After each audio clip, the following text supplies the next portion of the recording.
চতুর্দিকে সাগর, তাদের পাশেই একটা সৌদি আরবের জাহাজ ডুবে গেল, আর যত যাত্রী ছিল সব মারা গেল, কিন্তু একজন হাফেজে কোরআনকে আল্লাহ তার কুদরতে বাঁচিয়ে রাখছেন। একটা কাঠের উপরে ভাসতেছে হাফেজে কোরআন, অল্প বয়সের একজন হাফেজ। ভাইরা বন্ধুরা, মালদ্বীপের জেলেরা মাছ ধরার জন্য সাগরে নামলো। হঠাৎ করে নজর, কাঠের উপরে একটা বালক সাগরে ভাসতেছে, আল্লাহ তারে কুদরতে বাঁচিয়ে দিয়েছেন। জেলেরা যায় তার কাছে যায়, নৌকায় উঠাইল। ওই হাফেজ কোরআন, যেই বালক তার সিনার মধ্যে আল্লাহর 30 পারা কোরআন, কোরআন বাহাদুরি করে সিনায় নেওয়া যায় না, আল্লাহর কালাম বাহাদুরি করে সিনায় নেওয়া যায় না। আল্লাহর কালাম ওই সিনার মধ্যেই ঢুকে, যেই সিনায় আল্লাহ পাক নিজে ঢুকায়া দেয়। এজন্য ওই হাফেজে কোরআনকে তারা নৌকায় উঠাইলো। কিন্তু ওই জেলেরা, তারা তো হাফেজে কোরআন কাকে বলে চেনে না, জানে না।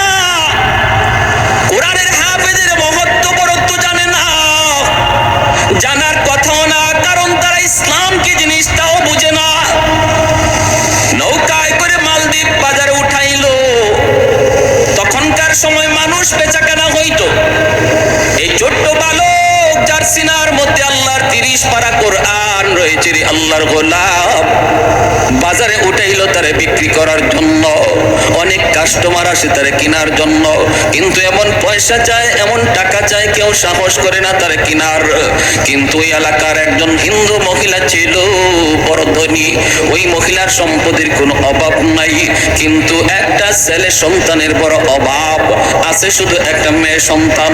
ছেলে সন্তান তার নাই। মহিলা চিন্তা করলো, সম্পদ দিয়ে আমার কি হবে, কারণ আমি যদি বৃদ্ধ হয়ে যাই আমাকে পালবে কে, খাওয়াবে কে? মেয়েটারে বিয়ে দিয়ে দেব, পরের বাড়িতে চলে যাবে। একটা ছেলের প্রয়োজন। খবর পেয়ে সে বাজারে গেল, যায় জেলেদেরকে বলল, টাকা যা লাগে তোমরা নিয়ে নাও, বিনিময়ে আমাকে, ছেলেটা আমাকে দিয়ে দাও, আমার সন্তান বানায় তারে আমি পালবো। হাফেজে কোরআন চলে আসলো হিন্দু মহিলার ঘরে। দিন যায় রাত যায়, মহিলাকে মা কয়া ডাকে, বোনটা তারে ভাইয়া কয়। দিন যাইতেছে আরামে, কোনো অসুবিধা নাই, ভালোই চলছে। এইদিকে হঠাৎ করে হাফেজে কোরআন দেখতে পেল মহিলা কান্দে। মা তুমি কেন কান্দো? মহিলা তখন ডাক দেয়া কই, বাবা আমি কেন কান্দি এটা তোমার কাছে বলে কোনো সমাধান পাওয়া যাবে না রে বাবা। এরপরও তুমি বারবার যখন জিগাইতেছো, মা বলি, বাবারে শোনো, মালদ্বীপ শহরে প্রতি বছর নির্দিষ্ট তারিখে একটা সিডর হয়, জলোচ্ছ্বাস হয়। ওই সিডরে অসংখ্য অগণিত মানুষ মারা যায়। বাদশাহ জ্যোতিষীদেরকে বলল, গণকদেরকে বলল, তোমরা গণনা করে বের করো, জ্যোতিষী বিদ্যা করে বের করো, কেন প্রতি বছর নির্দিষ্ট তারিখে রাত যখন 12টা বাজে তখন কেন সিডর হয়, জলোচ্ছ্বাস হয়? কারণটা কি একটু গবেষণা করে বের করো। জ্যোতিষীরা জ্যোতিষী বিদ্যা করে বের করলো, গণকরা গণনা করে তারা জানায় দিল, এটা একটা খবিস জিন্নাতের কারসাজি, একটা দেও দানবের কারসাজি। যদি ওই দেও দানবের কাছ থেকে সিডর দেখে বাঁচতে হয়, তাহলে নির্দিষ্ট তারিখে সাগরের পারে যে রাম মন্দির, ওই রাম মন্দিরে সুন্দরী কুমারী একটা মেয়েকে রেখে দেওয়া লাগবে। আর ওই মেয়েটাকে ওই খবিস জিন্নাত দেও দানব তারা খেয়ে ফেলবে, হত্যা করে ফেলবে। এরপরে সিডর হবে না, ভুক দিলে পরে সিডর হবে না, ওরা কোনো ক্ষতিও করবে না। বাদশাহ জানায় দিল, আমার রাজ্যের সুন্দরী মেয়েদের তালিকা তৈরি করে দাও। প্রতি বছর লটারি হয়, এই বছর লটারিতে আমার একমাত্র মেয়ে, যে তোমাকে ভাইয়া কয়, আমার মেয়েটার নাম উঠে গেছে। আমাকে নোটিশ দেওয়া হয়েছে, সন্ধ্যা হলে সরকারি সৈন্য আমার দরজার সামনে হাজির হবে, হইয়ে আমার মেয়েটাকে তারা জোরপূর্বক নিয়ে যাবে। বাবা এর জন্য কাঁদতেছি, বাবা বলো না, আমি তো একজন মা, মা জানে সন্তানের দরদ। আজকে যেই মেয়েটারে এত আদর করে এত সোহাগ দিয়া নিজের হাতে বড় করলাম, চোখের সামনে মেয়েটা আজকে কোরবানি হবে, চোখের সামনে মেয়েটা আজকে মৃত্যুর ঘাটে যাবে, আমি মা কেমনে সেটা সই? এজন্য আমি কাঁদতেছি। হাফেজ কোরআন তখন কয়, মা গো টেনশন করো না মা, তুমি কোনো টেনশন করো না। যদি এটা খবিস জিন্নাতের কারসাজি হয়, দেওদানবের কারসাজি হয়, দেওদানবের চেয়েও পাওয়ারফুল শক্তি আল্লাহ আমার সিনার ভিতরে রেখে দিয়েছে। সমাধান দিব আমি, সমাধান দিব আমি, কোনো টেনশন নাই। আমার বোনের কোনো ক্ষতি করতে দেব না। মা তুমি ভয় পেও না, ভয় পেও না। মা কই বাবা তুমি কেমনে কি করবা? হাফেজে কোরআন কয়, মা আমার বোনটারে নানার বাড়িতে পাঠায় দাও, আর বোনের জামা কাপড় পরাইয়া পালনে আমারই মেয়ে লোক বানায় বসায় দাও। আমার দাদি উঠে নাই, মুস উঠে নাই, আমাকে দেখলে ওরা বুঝবে না আমি যে একটা ছেলে। মেয়ে লোকের পোশাক পরে যদি আমি বসা থাকি, আমাকে ওরা মেয়ে লোক মনে করে নিয়ে যাবে।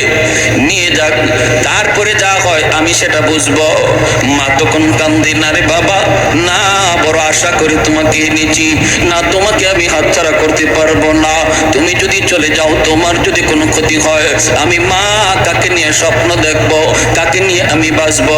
মা যেতে দেয় না, মা প্রস্তাবে রাজি হয় না। কিন্তু হাফেজ কোরআন কয়, মা গো কেন তুমি টেনশন করো গো মা, আমি কথা দিলাম আমার বিন্দু পরিমাণ কোনো ক্ষতি হবে না, হতে পারি না, কারণ আল্লাহর 30 পারা কোরআন আমার সিনায়। উলফত মে বরাবর কে ওফা হো কে জফা হো, उल्फत में बराबर के वफा हो के जफा हो, हर चीज में लज्जत है अगर दिल में मजा हो, हर चीज में लज्जत है अगर दिल में मजा हो। एक चश्मे ज़दन गाफिल अज़ा शाह नबाशी, शायद कि निगाहे गुनदा गाह नबाशी, शायद कि निगाहे गुनदा गाह नबाशी। तो दिल में तो आता है समझ में नहीं आता, बस जान लिया मैं तेरी पहचान यही है, बस जान लिया मैं तेरी पहचान यही है। একটু জোরে বলি আল্লাহু আকবার, মুসলমানের আওয়াজে বলি আল্লাহু আকবার।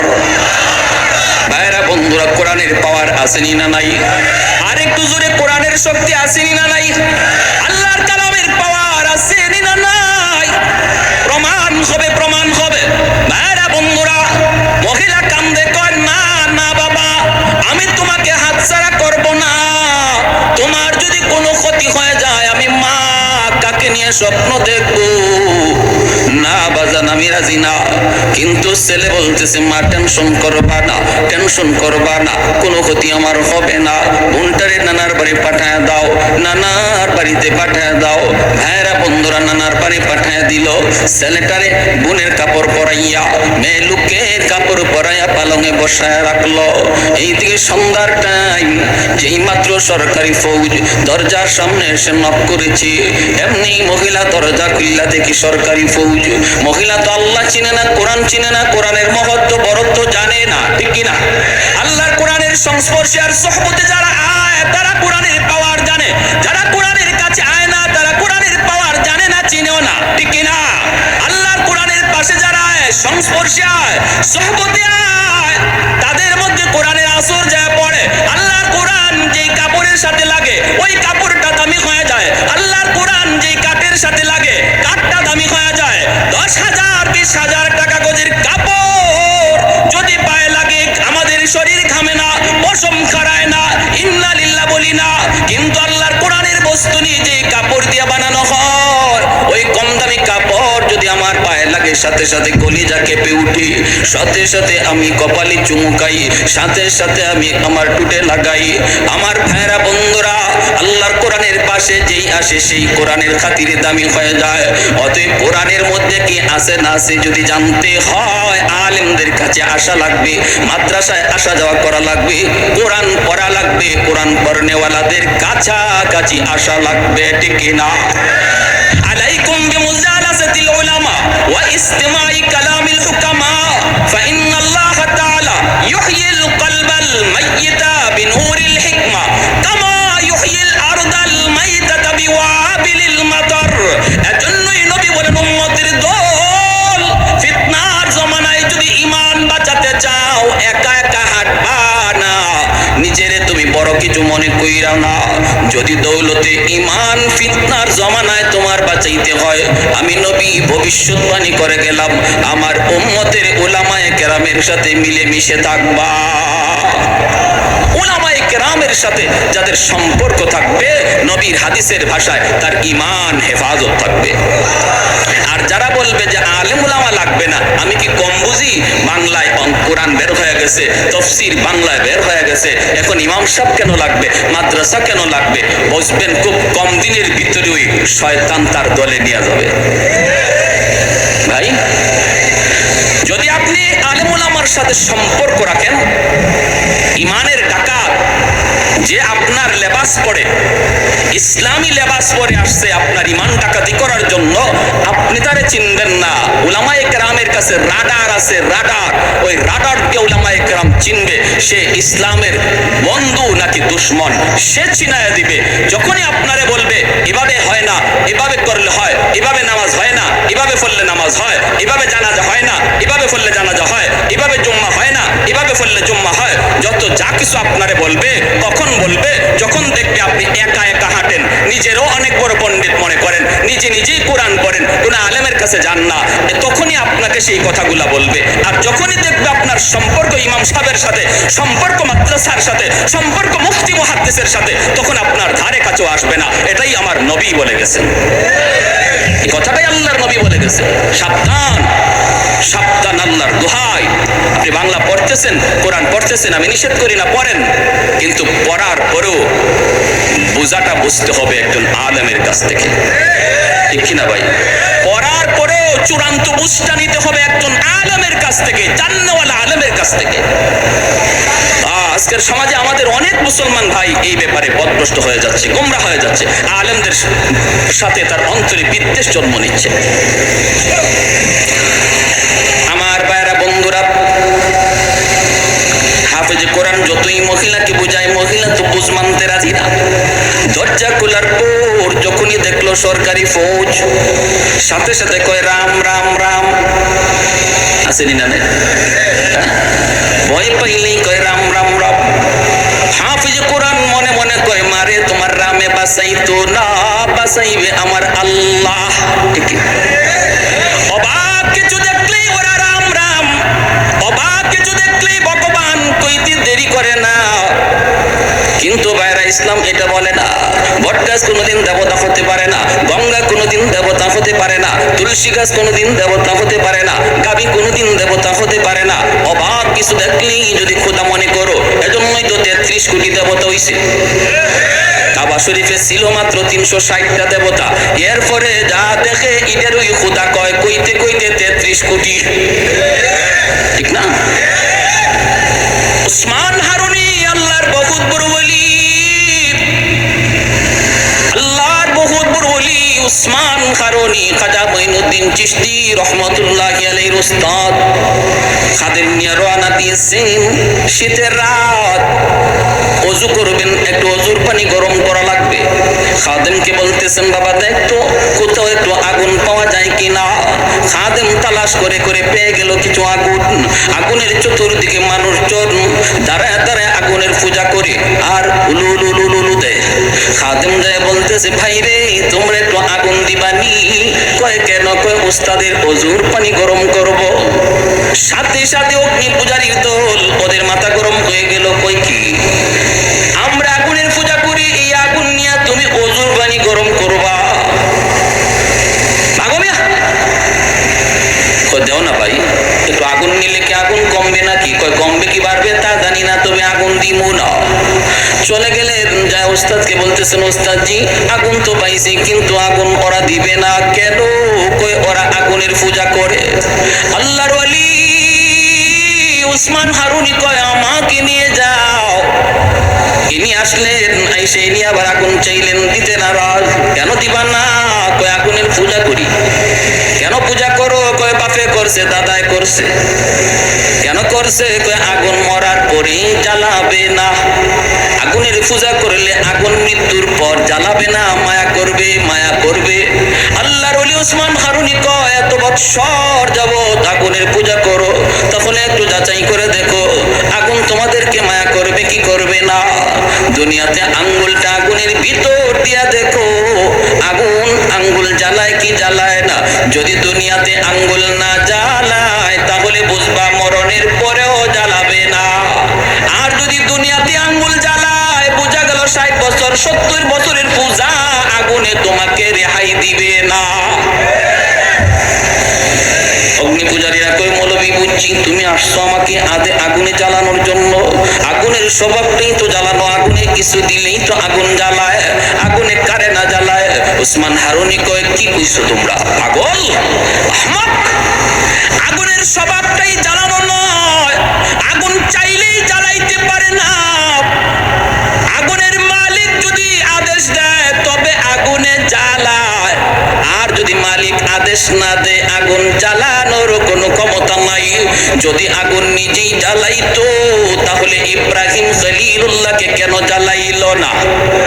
আওয়াজ দেয়া বলেন ঠিক কিনা? যদি আগুন চাইলেই জ্বালাইতো মুসা কালিমুল্লাহরে তুর পাহাড়ে কেন জ্বালাইলো না? পুরা তুর পাহাড়টা জ্বলে ছাই ছাই হয়ে গেল। আল্লাহ বলতেছে, রে আগুন সাবধান, আমার মুসার একটা পশম পর্যন্ত যেন না জ্বলে। সুবহানাল্লাহ, আরেকটু জোরে সুবহানাল্লাহ। ওই অগ্নি পূজারীরা কই, মৌলবী ইব্রাহিম বুঝি না, মুসা বুঝি না, তুমি কিছু পারবা কিনা বলো, তুমি কিছু পারবা কিনা বলো। উসমান হারুনি বলে, তাহলে তোমরা বুঝি দেখতে চাও? হ্যাঁ দেখতে চাই। এই কথা বলতে আল্লাহর ওলি উসমান হারুনি ছোট্ট একটা বাবু পাশে দাঁড়ায় রয়েছে, ওদেরই ছেলে। এই ছোট্ট বাচ্চাটারে কোলে লইয়া আল্লাহু আকবার বইলা একটা লাফ দিয়া আগুনের ভিতরে চলে গেলে। এখন তো শুরু হইছে Ram Ram Ram Ram Ram, high high high, মৌলবী মরছে মরুক, জ্বলছে জ্বলুক, আমাদের বাচ্চাটার কি দোষ ছিল?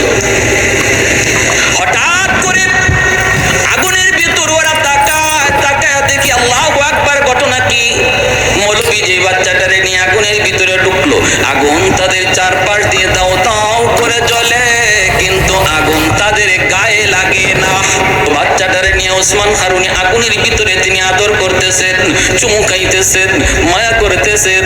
এই দৃশ্যগুলি ওরা আগুনের বাহির থেকে দেখলো। এরপরই আল্লাহর ওলি ওসমান হারুনি আবারও আল্লাহু আকবার বলে বাচ্চা নিয়ে আগুন থেকে বের হয়ে আসলেন। এইবার অগ্নি পূজারীরা কয়ে, বুঝছি, হায় হায় হায়, এতদিন যাবত আমরা কার পূজা করি? আগুন তো ভগবান না, ভগবান তো হলো যে আগুনে ফরছে অথচ আগুন জ্বালাইছে না। ওসমান হারুনির পায়ে সেজদা করা শুরু করে দেয়। যেই মাত্র ওনার পায়ে সেজদা দেয়, আপনি ভগবান, আপনি ভগবান, তখন তিনি লাঠি দিয়ে আঘাত করে বলতেছে, আহম্মকের দল, তোমরা তো অবাক কিছু দেখলে খোদা কইতে দেরি করো না। আরে আমি, এটা আমার কোনো কেরামতি নয়, আগুনে আমারে জ্বালাইছেন, এটা আমার কোনো বাহাদুরি নয়। আগুনের মালিকের উপর আমি বিশ্বাস করেছি। তোমরাও যদি আগুনের মালিকের উপর বিশ্বাস করো, ঈমান আনো, আগুন তোমাদের কেউ জ্বালাবে না। সাথে সাথে ওরা কালেমা পড়ে মুসলমান হয়ে যায়। मैं तालिब मौला हूँ मेरे इश्क़ निराला, मैं तालिब मौला हूँ मेरे इश्क़ निराला, है जुमला जहाँ जिनके तजल्ली से उजाला, है जुमला जहाँ जिनके तजल्ली से उजाला, मैं दरुद जहाँ गैर खुदा यार नदारम, जुज़ियात खुदा ही जदीगर कार नदारम, जुज़ियात खुदा ही जदीगर कार नदारम। একটু জোরে বলি আল্লাহু আকবার। কয়, হাফেজে কোরআন কয়, মানি রক, চুপ থাকো। সরকারি ফৌজগুলি ভিতরে ঢুকছে, দুইটা ওরা দরজার দিকে তাকাইছে, খাটের উপরে বসা আছে এত সুন্দরী একটা মেয়ে। বলুন তো আপনারা মেয়ে না ছেলে? চেহারার মধ্যে মোছ নাই, দাড়ি নাই, কম বয়সে হাফেজে কোরআন বাংলাদেশে আসেনি না নাই?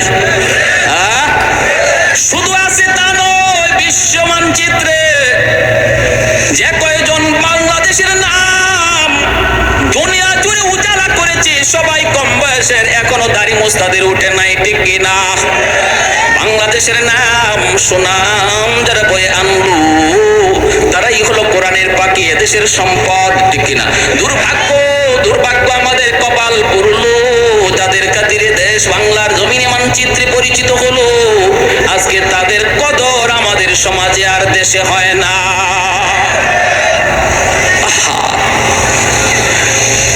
ভাইরা আমার, ওরাই নিজেরাই কয়, হায় হায় এত সুন্দর মেয়ে, এত সুন্দর মেয়ে তো কোনোদিন দেখি নাই, হায় রে এত সুন্দর মেয়েটারে আজকে আমরা বলি দিব। সুন্দর তো হবেই, কারণ দেশ হলো নবীর দেশ, নবীর দেশে যার জন্ম, চেহারা তো সুন্দর হবেই। নিয়ে যাইতেছে হাফেজে কোরআন। ভাইরা বন্ধুরা, ওই যখন রাম মন্দিরে যায় রেখে দিল, মন্দিরে ঢোকার পরেই সে লোকের পোশাক খুলে ফেলবো, লোকা এসে তার নিজের পোশাক নিয়ে নিল, যায় নামাজটাও নিয়ে নিল। মন্দিরে ঢুকেই হাফেজে কোরআন যায় নামাজ বিছাইয়া আল্লাহর কুদরতি কদমে সেজদায় পড়ে গেল। জানালা দিয়া তাকায়, রাত যখন 12টা বাজবে, সরকারের পক্ষ থেকে পাগলা ঘন্টা বাজানো হবে, সিগন্যাল দেওয়া হবে, সিডুর হওয়ার সময় হয়ে গেছে, সবাই সতর্ক হয়ে যাও। যেই মাত্র 12টা বেজে গেল, হাফেজে কোরআন তাকায় দেখলো, ওই যে সাগর থেকে দেখা যায় বিশাল আকারে পানি উপরে উঠতেছে, পানির উপরে আবার আগুন দেখা যায়। সাথে সাথে সে আল্লাহর কোরআনের সূরা ইয়াসিন তিলাওয়াত শুরু করে দেয়। তিলাওয়াত শুরু করে আর কয়, মালিক আজকে প্রমাণ হবে দেও দানবের পাওয়ার বেশি নাকি তোমার কোরআনের পাওয়ার বেশি। আজকে প্রমাণ হবে সিডরের পাওয়ার বেশি নাকি তোমার কোরআনের সূরা ইয়াসিনের পাওয়ার বেশি। ভাইরা বন্ধুরা, যেই মাত্র পানিটা আসতেছে দানবের রূপ ধারণ করে, সাথে সাথে সূরা ইয়াসিন কইরা সে একটা ফু দিল। ফু দেওয়া মাত্রই আল্লাহ পাক রব্বুল আলামিন ওই সূরা ইয়াসিনকে এটম বোমার মতো শক্তিশালী বানায়া পাহাড়ের মতো উঁচু হওয়া পানির মোকাবেলায় আল্লাহ পাঠায় দিলেন। আল্লাহু আকবার, জোরে বলেন। পানির মোকাবেলায় আল্লাহ পাক পাঠায় দিলেন। ভাইরা বন্ধুরা, আল্লাহর কালামের আসর আসেনি না নাই? আল্লাহর কালামের আয়াতের আসর আসেনি না নাই? বিবারিয়ার হুজুর রাহিমাহুল্লাহ, ফখরে বাঙ্গাল রাহিমাহুল্লাহ, ওনাকে একদিন এক নাস্তিক কয়, হুজুর মানুষে আই আপনাদেরকে কয়, হুজুর একটু ফু দেন। এই যে ফু দেন, এটা বাতাস চাললেন, এটা কি হইল? এভাবে মানুষদেরকে আপনারা ধোঁকা দিয়ে আর কতদিন চলবেন?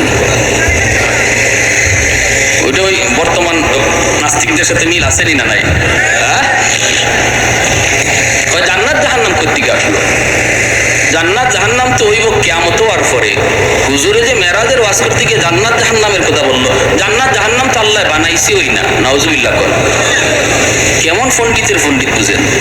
আবার কয়, হুজুর মেরাজে গেছেন, এই সময় আপনি কি পাইলেন করতে গিয়ে? এই সময় তো কোরআনই নাজিল হয় নাই। কেমন পণ্ডিত, কোরআন কখন নাজিল হইছে এটাই জানে না, আর আসছে একজন মুফতি সাহেবের, একজন মুহাদ্দিস সাহেবের ভুল ধরার জন্য। এই নাস্তিকও কয়, হুজুর এই মানুষ একটু পানি ভরা চায়, আর আপনারা পানি ফু দেন অথবা গায়ে ফু দেন, এই যে একটা বাতাস দিলেন, এই ধোঁকাবাজি করে আর কতদিন চলবে? নাউজুবিল্লাহ, জোরে কর। হুজুর বলতেছে, আমি কোরআনে আয়াত পড়ে ফু দিই, এতে কিছু হয় কি হয় না এটা তোমার বুঝে আসে না। কয় না, এটা একটা বাতাস, তো ফু দিলেন বাতাস, এটা কি হবে? আল্লাহর ওলি ফখরে বাঙ্গাল রহমতুল্লাহ আলাইহি বলেন, তুমি বুঝবা কেমন করে? তুমি তো একটা জারজ সন্তান, তোমার তো বাপেরই ঠিক নেই। যে এই কথা বলছেন এর চেহারা লাল হইয়া বডি ফুলে গেছে, হাত পা গুছাইতেছে, হুজুর এখনই ধরবে। মৌলবী এত বড় কথা আমারে বলছো? পুরা বডি ফুলে গেছে গুসায়, চেহারা লাল হয়ে গেছে, মানুষজন জমা হয়ে গেছে। মানুষ রাখ রাখ রাখ, কি হয়েছে? কি হয়েছে কয় না। মৌলবী আমরা কইল কি? হুজুর কি কইছেন? হুজুর কয় আমি তারে কইছি একটা জারর সন্তান, হারামজাদা, ওর বাপের ঠিক নাই।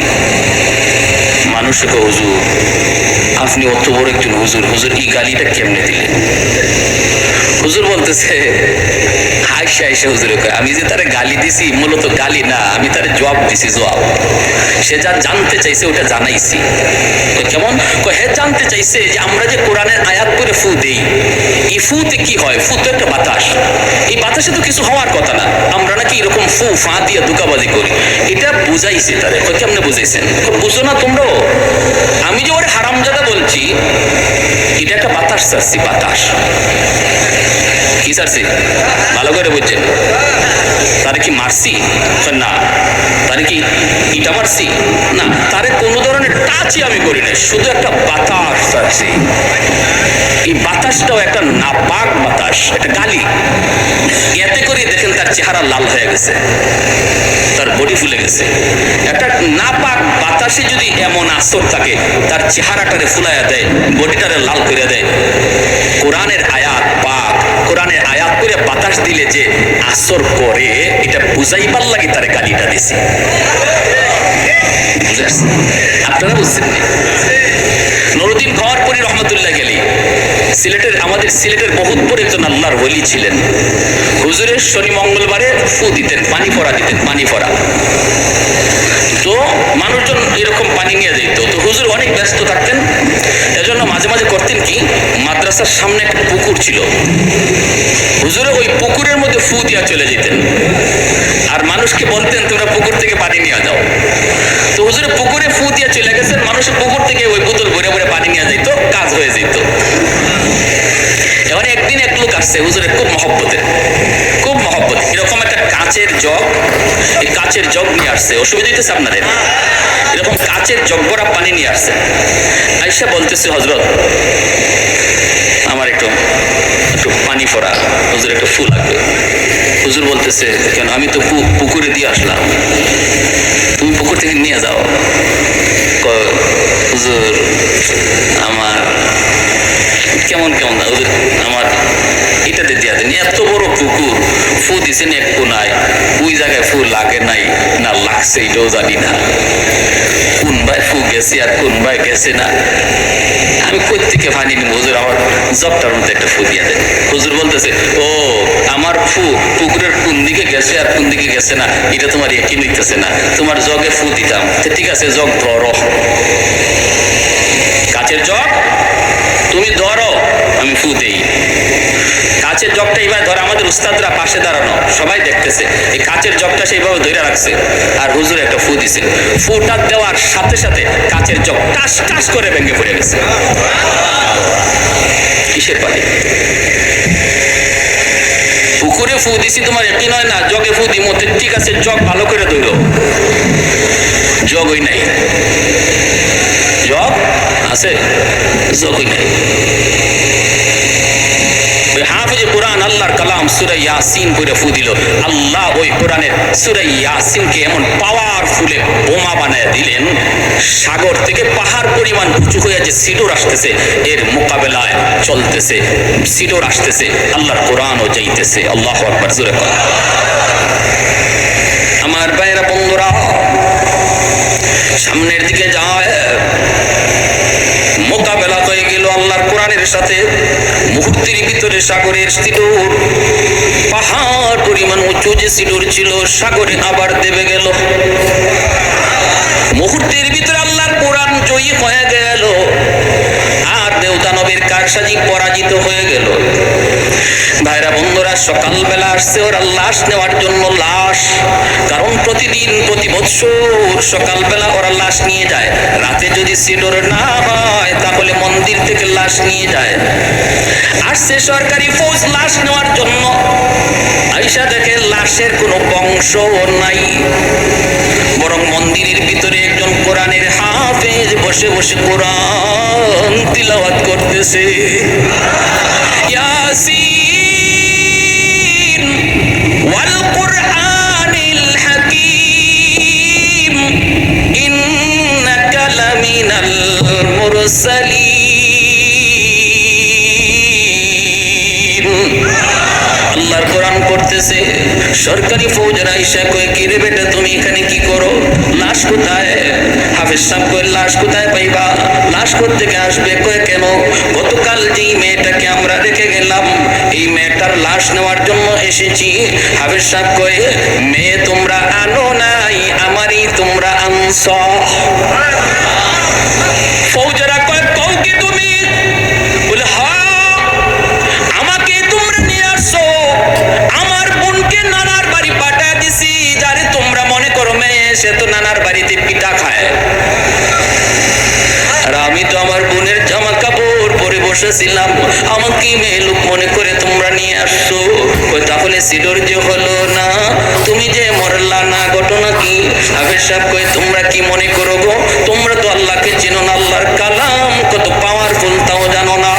ওই যে সিডর তোমরা দেখো, দেবদানবের পাওয়ার তোমরা দেখো, এর যে হাজার লক্ষ গুণ পাওয়ার আল্লাহ আমার সিনার ভিতরে জমা রাখছে। সিডর সিডরের মতো করে উঠছে। আমি শুধু আমার মালিকের সূরা ইয়াসিন, আল্লাহর কালামের সূরা ইয়াসিন, যেই সূরা কোরআনের হৃৎপিণ্ড, ওই সূরা পড়ে শুধু একটা ফু দিয়েছি। যেখান থেকে পানি উঠছিল সেখানেই দেবে গেছে। কও কি তুমি? কও কি তুমি? বললে হ্যাঁ, এটা আল্লাহর কোরআনের পাওয়ার, আল্লাহর কোরআনের পাওয়ার। সাথে সাথে তারা বাদশারে জানায় দিল। বাদশা অবাক হয়ে গেল। বাদশা মন্ত্রী পরিষদ নিয়া হাফেজ সাহেবের সামনে এসে হাজির হয়ে বলতেছে, রে হাফেজে কোরআন, ও বাবা তুমি এটা কি শোনাইছো, কি বলছো? আমরা তো কোরআন বুঝি না, কোরআনের মহত্ব জানি না। বাবা আগামী বছর এই তারিখে আবার তোমাকে আমরা মন্দিরে রাখবো, আবারও তোমাকে মন্দিরে রাখবো।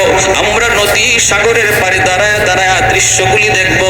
নিজের চোখে আমি দেখবো রে বাবা, নিজের চোখে দেখবো আল্লাহর কোরআনের পাওয়ার, নিজের চোখে দেখবো। যদি এমনই হয়, আমি বাদশা কথা দিলাম, জনগণ সহ একদিনে কালেমা পড়ে মুসলমান হয়ে যাব। আমার ভাইরা বন্ধুরা, পরের বছর হাফেজ কোরআনকে আবার মন্দিরে রেখে দেওয়া হয়। নির্ধারিত তারিখে রাত যখন 12টা বাজে, মন্ত্রী পরিষদ লয়া বাদশা সাগরের পারে দাঁড়ানো। ঠিকই সিডর উঠতেছে, আল্লাহর কালাম ওইরা হাফেজে কোরআন মন্দির থেকে ফু দিছে। বাদশা একবার সাগরের দিকে তাকায়, আর একবার মন্দিরের দিকে তাকায়, একবার সাগরের দিকে তাকায়, আবার মন্দিরের দিকে তাকায়। হঠাৎ করে দেখে মন্দির থেকে পাওয়ারফুল একটা আগুনের লোকা সাগরের দিকে যাইতেছে। যেই পানিটা এত উঁচা হয়ে উঠলো, ওই পানিতে যায় আঘাত করা মাত্রই পানি আবার সাগরে দেবে গেল। বাদশার সাথে সাথে এসে বলতেছে, রে বাবা হাত বাড়ায় দে, এতদিন পর্যন্ত অন্ধকার ধর্মে ছিলাম, সত্য ধর্মের সন্ধান পাই নাই, আল্লাহর কোরআন চিনি নাই, কোরআন চিনি নাই, কোরআনের মালিককেও চিনি নাই। আজকে তোমার হাতে হাত রেখে মন্ত্রী পরিষদ সহ কালেমা করে মুসলমান হলাম। একদিনে মালদ্বীপের সমস্ত জনগণ একজন হাফেজ কোরআনের হাতে হাত রেখে সবাই কালেমা পড়ে মুসলমান হয়ে যায়। ইসলামের এত বড় অবদান কোরআনওয়ালাদের, হাফেজে কোরআনদের। কিয়ামতের ময়দানে আল্লাহ পাক রব্বুল আলামিন যখন একজন কোরআনের পাখিকে বলবে যাও জান্নাতে যাও, কেমনে বলবে জানবেন? পর্দার আড়ালে আনবে আল্লাহ। আল্লাহ পাক পর্দার আড়ালে আনবে একজন আলেমকে, একজন হাফেজ কোরআনকে। আইন আল্লাহ বলবে, তুমি এই গুনাহটা কেন করেছিলা? ইয়া মাশারাল উলামা ইন্নী লাম আযা ফীকুম ইলমি লিউআযিবাকুম, আমি আল্লাহ তোমাকে কোরআন দেই নাই জাহান্নামের আগুনে জ্বালানোর জন্য। কেন তুমি এই অন্যায় করেছো? কেন তুমি এই অপরাধ করেছো? তখন পর্দার আড়ালি হাফেজ কোরআন আলেমে দ্বীন তখন বলবে, আল্লাহ ভুল হয়ে গেছে, শয়তানের দুকায় পড়ে ভুল করে ফেলেছি। আল্লাহ পাক তখন বলবে, দেও আমি তোমাকে পর্দার ভিতরেই তোমাকে মাফ করে দিলাম। তোমাকে জিজ্ঞেস করলাম কেন ভুল করেছো, এই জিজ্ঞেস করাটাও হাসরবাসী কাউকে আল্লাহ দেখাবে না। ইযহাবু ফাকাদ গাফারতু লাকুম ওয়ালা উবালি, যাও তুমি জান্নাতে যাও, আমার কোরআন কোরআনের ইজ্জতের খাতিরে কোনো পরোয়া আমি কারো করলাম না, তখনই সে কইব আমি আমার আব্বা আম্মা ছাড়া জান্নাতে যাইব না। সুবহানাল্লাহ। আসতে কম। আল্লাহ পাক বলবে যাও জাহান্নামের ভিতর থেকে তার বাপ মাকে নিয়ে আসো। ফেরেশতারা জাহান্নামের ভিতরে যায় তার বাপ মাকে ডাক দিবে। বাপ মা যখন উঠে আসবে তখন তার দাদা দাদি নানা নানি তার বাপ মাকে ধরবে, ধরে বলবে বাবা রে তোমরা তোমাদের সন্তানের সুপারিশ আসছে আজকে জান্নাতে যাইতেছো, জাহান্নাম থেকে মুক্তি পেয়ে গেছো, কিন্তু আমরাও তো তার দাদা আমরাও তো তার নানা নানি কম আদর করি নাই, আমরাও জাহান্নামে আজকে আগুনে জ্বলতেছি, আমার ভাইটারে আমি কত আদর করলাম, একটু যায় কই আমাদের জন্য সুপারিশ করতো। তখন তার বাপ মা যখন জান্নাতে যাওয়ার পথে হাফেজ সাহেব যায়, আলেম যায়, সাথে সাথে বাপ মা থেমে যায়। বাপ মা থেমে বলতেছে না আমরাও জান্নাতে যাবো না। কেন? কই তুমি যদি তোমার বাপ মা ছাড়া জান্নাতে না যাও আমরাও আমাদের বাপ মা ছাড়া জান্নাতে যাইবো না। আল্লাহ বলবে যাও আমার কোরআনের পাখির দাদা দাদিরে নিয়ে আসো। দাদা দাদিরে যখন তুলতে যাবে তখন ওই এলাকার এই যে মাদ্রাসা আপনাদের এই এলাকার মানুষজন ওই তার দাদা দাদিরে ধরবে, বাইরে তোমরা যে আজকে বের হইতেছো ভালো কথা, কিন্তু আমরা তো ওই এলাকার মানুষ, যে এলাকার মাদ্রাসায় তোমাদের নাতিটা হাফেজ হয়েছে আলেম হয়েছে, আমরা ওই এলাকার মানুষ, আমরা মাদ্রাসার দিকে নজর করছি, তার থাকার ব্যবস্থা করছি, তার খাওয়ার ব্যবস্থা করছি, আজকে আমরা কিছু মানুষ জাহান্নামে আটকে গেছি, তোমরা একটু যায় কইও তারা সুপারিশ করতো। তখন এই দাদা দাদি আইসা যখন এই মানুষগুলার কথা শোনাবে কোরআনের হাফেজ আলেমে দ্বীন বলবে আল্লাহ ওই মানুষগুলার সাহায্য না পেলে আমি তোমার কোরআন সিনায় নিতে পারতাম না, আল্লাহ তারা আমার থাকার জায়গা করে দিছে, আমার খাওয়ার ব্যবস্থা করে দিছে, আল্লাহ আমি তাদেরকে সাথে চাই। তখন আল্লাহ ফেরেশতাদেরকে বলবে ওই মানুষগুলাকে জাহান্নাম থেকে আইনা দুইটা সারিতে দাঁড় করাও আর মাঝখান দিয়ে আমার কোরআনের পাখিরে ছাড়ো, দেখি আমি আল্লাহ তারে কতজনে চিনে আর সে কতজনকে চিনে। তখন মাঝখান দিয়ে সারা মাত্রই প্রত্যেকে তারে চিনবে। একজন বলবে হুজুর আপনি আমারে চিনছেন, আনাল্লাযী সাকাইতুকা মাআ, আমি আপনাকে একদিন এক গ্লাস পানি পার করাইছিলাম, মায়ার নবী হাদিসে এইভাবেই বলছেন। আরেকজন বলবে হুজুর আপনি আমাকে চিনছেন, আনাল্লাযী ওয়াহাবতু লাকা হুজুয়া, আমি আপনাকে একদিন এক বদনা হুজুর পানি দিয়েছিলাম। মুহাদ্দিসিনে কেরাম হাদিসের ব্যাখ্যায় লিখেন নবী এই দুই কথা বলে শুধু দুইজনকে বুঝাইলেন না, এইভাবে অসংখ্য মানুষজন সহযোগিতার কথা ইয়াদ করাইয়া দিবে আর তখন তার ইয়াদ হয়ে যাবে। আল্লাহ বলবেন আমার কোরআনের পাখিরে যতজনে চিনতেছে আর সে যতজনকে চিনতেছে সব সহ জান্নাতে দিয়ে দাও। যেরকম সুবহানাল্লাহ। প্রিয় হাজিরিন, তাহলে বলুন মাদ্রাসার সহযোগিতা করলে লাভ আছে না নাই? একজন ছেলেকে সন্তানকে নাতিকে কোরআনের হাফেজ আলেম বানাইলে লাভ আছে না নাই? 10 জন মার্কা মারা জাহান্নামীরে একজন হাফেজ সুপারিশ করে জান্নাতে নিয়ে যাবে।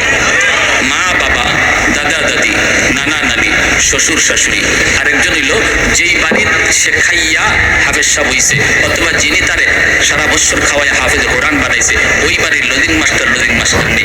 এই কথাটা আল্লামা কাশ্মীরি রহমতুল্লাহ তার কিতাবে হাদিসের ব্যাখ্যায় লিখছেন। অনেক মুহাদ্দিসিনে কেরাম লিখছেন যে মা বাবা দাদা দাদি নানা নানি শ্বশুর শাশুড়ির সাথে ওই দুজন মানুষ যাবে যারা তারে হাফেজ বানাইছে খাওয়ায়া। প্রিয় হাজিরিন, আল্লাহর জান্নাতে হাজারো কোটি মানুষ যদি আল্লাহ পাক জান্নাতে দিয়ে দেয় তবু আল্লাহর জান্নাতের কোনো কমতি হবে না। বরযাত্রী যেভাবে বরের সাথে ঢুকে এইভাবে মানুষজন আলেমের সাথে জান্নাতে ঢুকবে। সুবহানাল্লাহ। এজন্য প্রিয় হাজিরিন লম্বা কোনো কথা না, আমরা অনেক কথা শুনছি শুরু থেকে নিয়ে। আপনাদের এই এলাকার মাদ্রাসা, এই মাদ্রাসা আপনাদের এলাকার জন্য রহমত, আপনাদের জন্য রহমত। মাদ্রাসার একজন ছাত্রকে খাওয়াবো বা মাদ্রাসার একজন উস্তাদকে খাওয়াবো এটা মনে না করি যে আমি তার খাওয়াইতেছি, বরং আল্লাহর কোরআন বলে তার উসিলায় আল্লাহ আপনারে খাওয়াইতেছে। মাদ্রাসার একজন ছাত্রের উসিলায় আল্লাহ আমারে খাওয়াইতেছে, আমি তারে খাওয়াইতেছি না। ওয়ানুনাজ্জিলু মিনাল কুরআন মা হুয়া শিফাউন ওয়া রাহমা ওয়া রাহমাতুল লিল মুমিনিন। কোরআন রহমত, মাদ্রাসা রহমত, হাফেজ কোরআন রহমত। যেই ঘরে একজন হাফেজ খায় এই ঘরে রহমত নাজিল হয়, তার খাতিরে আল্লাহ সবাইকে খাওয়ায়। আর হাজিরিন, এজন্য ছোট ছোট বাচ্চাগুলিকে কদর করি। দেখতেছি আমরা ছোট্ট বাচ্চা, কিন্তু আল্লাহর নবী বলেছেন তার কদর কি পরিমাণ। আসমানের ফেরেশতারা দেখতেছে তার কদর কি পরিমাণ। আমি দেখতেছি ছোট বাচ্চা, এজন্য মাদ্রাসা ছোট বাচ্চাগুলিকে নাম ধরে না বলবো, মৌলভী সাহেব বলবো, মিয়া সাহেব বলবো, তারা একটা সুন্দর নাম ধরে ডাকবো। আর বাচ্চা মানুষ দোষ হবেই, ভুল হবেই, দুষ্টামি করবেই, কারণ শয়তান সবচেয়ে বেশি সময় দেয় একজন মাদ্রাসার ছাত্রের পিছনে, কারণ তার জীবনের সবচেয়ে বড় সফলতা, শয়তানি জীবনে সবচেয়ে বড় সফলতা যদি একজন মাদ্রাসার ছাত্ররে মাদ্রাসার লাইন থেকে আউট করতে পারে। কলেজের ছাত্রের পিছনে শয়তান এত সময় দিবে না, স্কুলের ছাত্রের পিছনে শয়তান এত সময় দিবে না যত সময় দিবে একজন মাদ্রাসার ছাত্রের পিছনে। এজন্য কিছু দুষ্টামি হবেই, কিছু দুষ্টামি করবেই, এগুলো আমরা মায়ার নজরে দেখব, ঠিক কিনা? যদি কোনো দৃষ্টিকটুর কোনো বিষয় আমরা দেখি যার দ্বারা মাদ্রাসার বদনাম হতে পারে, তখন সেটা চায়ের দোকানের সমালোচনা না করে আমরা মাদ্রাসায় এসে যেটা সমাধান হয় এভাবে আমরা বিষয়টা আলোচনা করব। আমি যদি চার দোকানে মাদ্রাসার বদনাম করি আর আমার বদনাম শুনে একজন মানুষ যদি তার ছেলেকে মাদ্রাসায় ভর্তি করা থেকে বিরত হয়ে যায়, যে মাদ্রাসায় যদি এমনই হয় ওনারে নিয়োগ করছিলাম মাদ্রাসায় পড়াবো আর পড়াবো না, আপনার কথার কারণে যদি একজন বাবা তার সন্তানকে মাদ্রাসায় দেওয়া থেকে ফিরাইয়া নিয়ে আনে, কিয়ামতের ময়দানে আল্লাহর দরবারে আপনার মতো এত বড় আসামি আর কেউ হবে না, এত বড় আসামি আর কেউ হবে না। এজন্য মাদ্রাসার মহব্বত দিলের ভিতরে তারই আছে যে ছাত্রদেরকে মহব্বত করে, উস্তাদদেরকে ভালোবাসে, মাদ্রাসার প্রতিটা ইটকে ভালোবাসে। যদি কোনো দোষ দেখে সেটা সমাজের মানুষের কাছে সেটা সমালোচনা না করে, অফিসে এসে উস্তাদের কানে কানে সেটাকে শুধরানোর নিয়তে বলে দেয়, বোঝা গেল তার দিলের ভিতরে সত্যিকার অর্থেই মাদ্রাসার মহব্বত রয়েছে। আল্লাহ আমাদের সবাইকে এই বিষয়গুলো বুঝার এবং মানার তৌফিক আল্লাহ সবাইকে দান করুন। পরিশেষে এই মাদ্রাসাকে আল্লাহ কবুল করুন, মাদ্রাসার ছাত্র উস্তাদ সবাইকে আল্লাহ কবুল করুন, মাদ্রাসার কমিটি সহ যারা মাদ্রাসার সহযোগিতা এলাকাবাসী সবাইকে আল্লাহ মাদ্রাসার খাতিরে কবুল করুন। সবাই বলি আমিন। ওয়া আখির দাওয়ানা আনিল হামদুলিল্লাহি রাব্বিল আলামিন। আল্লাহুম্মা ওয়া তারহামনা লানাকুনান্না মিনাল খাসিরিন। রব্বিল হামহুমা কামা রব্বায়ানি সগীরা। রব্বিল হামহুমা কামা রব্বায়ানা সগীরা। রব্বুল আলামিন কুদরতি নজরে মায়ার নজরে একটু তাকায় দেখো আল্লাহ, তোমার কতিপয় বান্দারা বসে বসে গভীর রাত পর্যন্ত কোরআনের কথা, আয় আল্লাহ তোমার নবীর কথা, তোমার নবীর নায়েব রাসূলদের কথা শুনতেছে। আমলখানা যদি পছন্দনীয় হয় এর ওসিলায় আমাদের জীবনের সব গুনাহ খাতাগুলি মাফ করিয়া দাও আল্লাহ। যারা হাত ধরেছি মালিক, জানি না কার জানি আদরের মা দুনিয়ায় নাই, কার জানি আদরের বাবা দুনিয়ায় নাই,